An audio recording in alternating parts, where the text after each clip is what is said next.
Hi, everyone. It's Colleen with Small Business USA and InsightCEO. You know, it's funny. I just did this. My daughter hates when I do this. I don't know if you have a teenager or preteen, but this is a kiss of death. Anything that you can do that's dorky is one of those things that you will be reminded that you do that's dorky all the time. So apparently mine is that hand wave. Hey, welcome to our call this morning, everyone.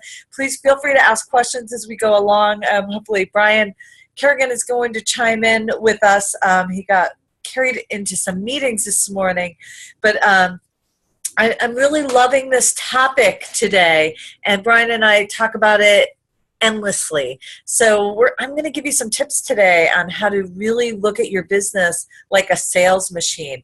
And we know that nobody really got into their business because they wanted to sell things. I mean, you know, we work with cosmetic surgeons and dentists and accountants and attorneys and restaurateurs all the time. And as a matter of fact, those are our three fastest growing divisions of InsightCEO and Small Business USA. And that's the restaurant. Thank you, Roseanne and Artie.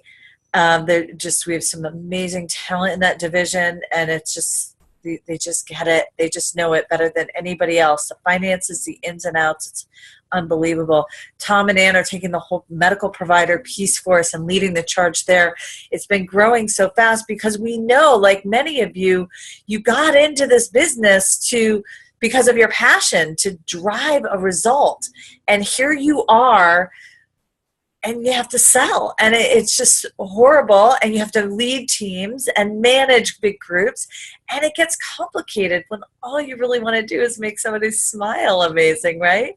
So, and Brian, I really was hoping that he could join us today because he really takes on that legal and accounting piece for us in a way that nobody else can.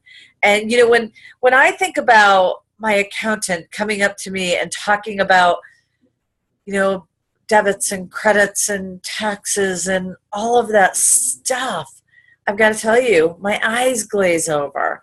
So the last person I want selling me is that person who wants to be too technical and load me down with jargon and tell me why my last accountant probably was missing lots of details or something. I just want someone I can trust, right?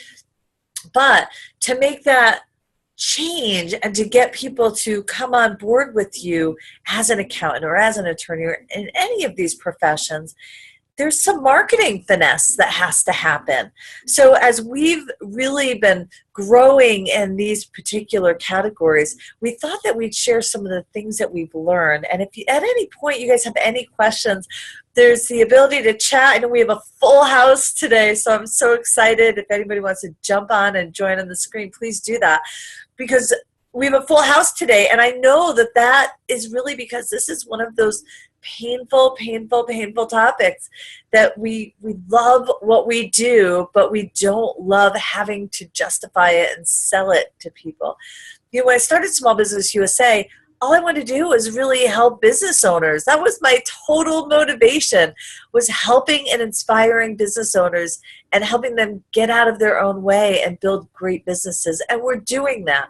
But in order to do that, just like you, I had to get out there and get uncomfortable. And for me, selling was really uncomfortable. So I'll share a few of the tips that I took away and that I've learned, and I have this amazing, big, gracious team that helps me all along the way, whether it's, as you can see, I'm in the weeds here with networking golf, but as you can see, but the team that I surround myself with, they've just taught me so much over the last 4 years. So I'm going to share some of that too. So if you're on this call, you probably have a business that you'd like the sales to be higher, or you are just not, you're just tired of managing the team, tired of trying to motivate people to sell you. And it's tough, you know, and if you have a team of accountants that work in your office or a team of attorneys, you know, they also, just like you, they want to be attorneys. They want to do what they do best. They don't want to have to go scout new clients. So the first thing that you've probably already shared with them is get out there, network, meet people, join the country club. You know, you're going to meet people when when you start handing out your business cards and shaking hands. I want to remind you that when you're leading a big team like that, there's some folks who are going to take you literally, especially in certain categories. They're going to take you so literally. You're going to tell them to go out there and hand out cards, and they're going to walk up to their country club. They're going to join a country club, just like you said. They're going to walk up to someone and say, "Hi, I'm Colleen Ferrary. I'm an accountant from XYZ company. It's nice to meet you. If you know anybody who needs an accountant, here's my card." I'm telling you, to this day, I see this daily, you guys. So be careful that your words are taken literally to your team. What you say, unfortunately, sometimes can be taken verbatim and in ways that you least expect it. I shared with the team one time, I said, I just want you to bring life into these displays and these models. And so they tied all the arms together around this entire building of the store. And I walked in, I couldn't believe my eyes. It was like 100 shirts all tied together at the sleeves all around. I said, "What is this?" They're like, "We're bringing life into it. This is a big giant hug. Don't you feel it when you walk in the store?" In my wildest imagination, I couldn't imagine that my message could have been interpreted this way, but it was. So my challenge to you is, first, listen to what you're saying in the direction that you're giving. The other thing is, how you lead, how you build connections and relationships is not the same way that your team will. I promise you, everybody's got their own style. And that's why a lot of companies invest in expensive sales managers, because they bring out the best in people, and they bring out the best in themselves, and they inspire them and help them and coach them one-on-one. With our InsightCEO program, we have a monthly mastermind group that really holds them accountable. They will take your team separate from our CEOs. CEOs will still have their roundtable, but we'll take the sales team and we'll put them together on a call all together, and we'll challenge them on their sales goals, and we'll talk to them about what they've been doing, how they've been selling. We'll do some role playing in this very public forum, and we're really making results, driving results. But you have to know that the team, when you do that, it's uncomfortable. It takes time. They have to have this very safe environment to do that. It's awkward. But you also have to be very aware that not everyone is going to sell the way you do. So your answer isn't always right. That's really, really important to know, because you can completely derail someone. I'm going to give you an example. I have a member who is a big Sandler guy for years and years and years, has been in Sandler, and today he's a member of Small Business USA. And so he's in one of his board meetings. I happen to run it, and I'm listening to what he's saying. I was like, God, this guy's just like, he's a rock star. He could sell ice to an Eskimo. Like, I need to probably adapt some of these strategies. And then I went and I bought Tony Robbins' newest series, through $300. And I'm a huge Tony Robbins fan, so it's never a waste because it's always inspiring. But I took his sales strategy and I listened to these 8 CDs or whatever it was. I invested 20 hours of my time in listening to all these CDs because I thought, I am going to change the way I sell. Well, one thing that's remarkable about the way that I sell is I never really invited anybody or asked anybody to join Small Business USA. I tell them what we do. I share about InsightCEO.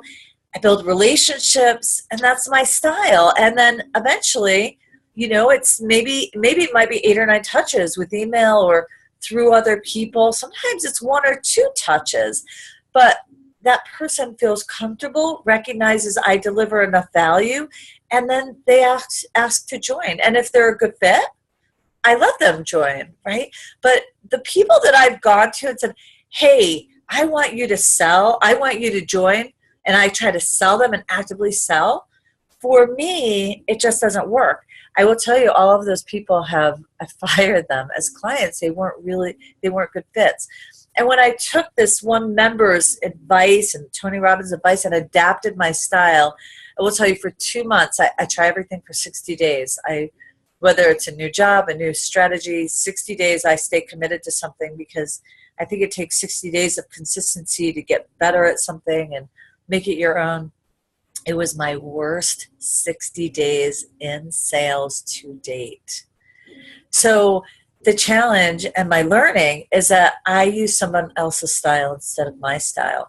So the gift of any great sales leader and business owner when you have a team that's driving sales is really to help them understand what their personal style is and how people connect. One of the things that we do in the beginning when we take your sales team on the journey with us is we help them recognize when they were successful and what they did that got them there. And we take the tedious steps of going back in time and really identifying what worked. Because from that, we can take out what will work again, and we can take out what was natural. So when you're leading that team and you're inspiring even yourself to go and sell your business, you have to take that moment and say, what worked? And when you do that, that's when you find pure gold. That's the essence of sales. It's finding out what is so authentic to you. If anybody's ever played poker with me, you probably have stolen all my money. I just don't play poker anymore. So consider yourself lucky, because I'm much more possessive of my money now, because I know no matter how hard I try, I can't fake it. My daughter, kids are funny, right? They do these things that are just sometimes so egregious or so off the wall, and you have to discipline them. But inside, you're just screaming with laughter, right? Well, I swear my daughter calls me out on it every single time because I'm trying to discipline her, but in my head I'm saying, this is the funniest thing I've ever seen. And because of that, it's disingenuous and it doesn't have the same result. I eventually end up saying, you know what, this was hysterical, but this is really bad. And let me tell you why this is bad, as I'm laughing my head off. And then the behavior doesn't repeat itself. But when she gets that hidden, that mask that's trying to hide my true emotions, I become a horrible disciplinarian, just like I become a horrible salesperson. So the first thing is, don't be careful what you say to your team.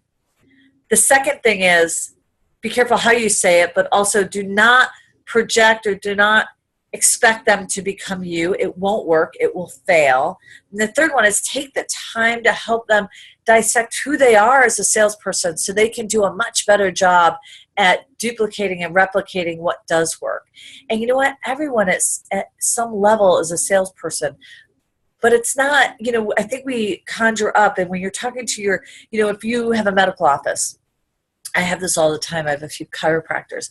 In that particular space, there's supplements, there's vitamins, there's the biggest thing that you can sell in a chiropractor's office is the return visit, right?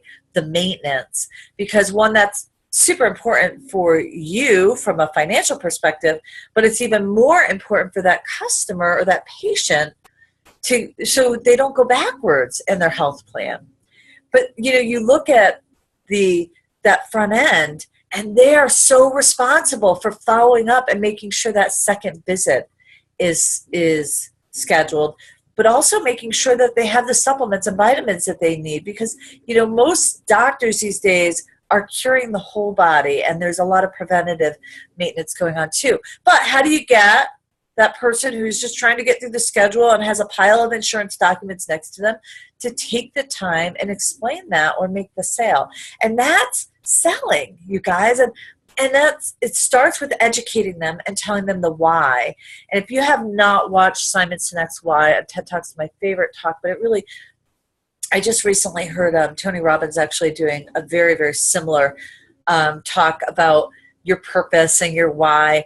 That if you don't know why you're selling, if you don't know the why behind what you're doing, you're not going to move forward and drive the result that you want to drive.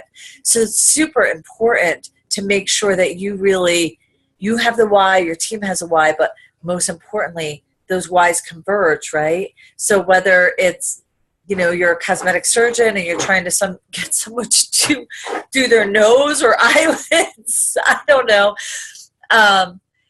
Or you're just trying to get somebody to make sure that they're taking care of themselves with the right vitamins and supplements, or the follow-up and maintenance visit. All of that is really, there's an important why there. And if they're not aligned, what's going to happen is your team is going to drop off and they're not going to be convincing. They might mention it once, but they're not going to close a deal first. But also, It's going to be a task instead of something that has real significance and importance. So helping your team understand the why that is important. And I'm going to tell you, I have 20 people on the call right now saying, I'm going to tell them why. If they don't try to sell that next job, they're going to get fired. Or I'm going to tell you why. If they don't do it, we're not going to be able to pay the light bill. You know what? Your why has to be so much bigger than that. Your why are you so good at it? Why would you want this person to do your taxes versus anyone else? When you ask those questions, why is what you do so much different than everybody else in your field? I think you'll get a little closer. Let's look at restaurants, right? Restaurants, we do a lot of marketing, but I got to tell you, the sale really happens right inside the environment. You can turn over 10 tables a night, or you can make twice as much money as if you turn over 20 tables, right? One, you're going to work a heck of a lot harder for. The other one is going to make you more desirable because it's harder to get in, and it's going to make you earn you more profit, right? Helping your team understand the why is an important step in driving profitability at all levels. So, they've done a lot of studies, and marketing is 60% relative to your success. So when we look at success and failure rates, I know a ton of providers, health providers, who have had to abandon their practice and go into other practices or go work in hospitals, or, just because the numbers didn't balance out and the stress didn't balance out. So one of the most important things that you can do in any business is that marketing piece, and understanding that it's 60% relative to your success. And I think people mistake marketing as having this fancy sign and this really slick business card. It's not that at all. Marketing is the entire brand that you deliver, from how you get your message out there in the beginning, how people come to recognize you. Marketing could be going to a networking event. It could be reaching out to partners who share similar clients. Maybe, I think about dentists and cosmetic dentists and cosmetic surgeons. There's nothing better to go with a great expensive smile than, a younger expression.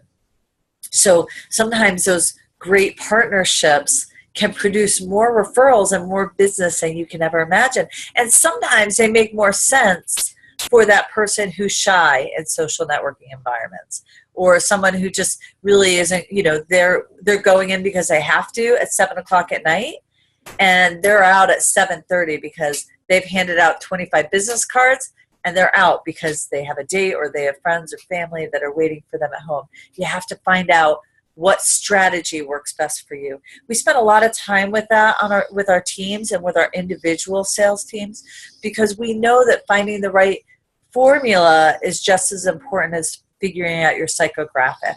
So when you know who they are and where they are, and you align that with who you are and what you enjoy doing, what you do best, magic happens. And that's when real sales kind of take over the environment.